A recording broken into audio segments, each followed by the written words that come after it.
O guys, aangatin natin yung ating trap kung may nahuli na. Ayan. Kasi kabayan. Kabayan, ready ka na kabayan? Subukan natin, baka may laman na.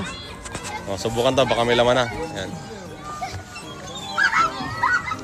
Ayusin mo, dyan nakasalala yung ano natin, panghapunan natin. yung ulam naming isda, pinangpain namin para makahuli ng crabs. Ayan, sana makahuli tayo. Ito na guys, si kabayan. Mabigat na ba yan? Bigat. Bigat ba? Para baka sila yun ang laman yan. Sige pa, sige pa. Uy, marami. It's a female. Oh, come on. Babae guys. Bawal pag babae. Yan. Yes. That is a female, we need to put back. Pag babae, kailangan mo ibalik. So guys, oh, ano siya, lalaki. So pwede natin siyang kunin. That one's gonna be a keeper. It's a male, right?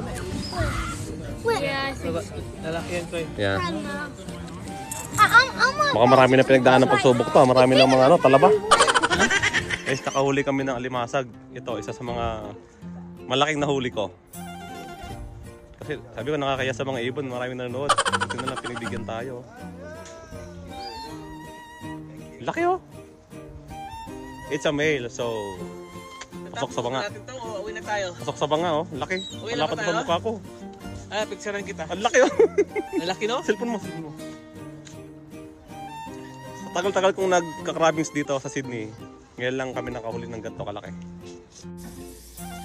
Ito na guys, yung ating alimango. Wow. Sarap. Ano lasa ko eh?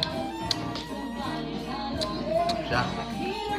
Lasa ang kalimantan ko eh? Tapos ang ano, makapakain ka ng makapakain. Sarap, ginataan na may kalabasa. Solbang ulam, basta masipag ka lang. Ayos.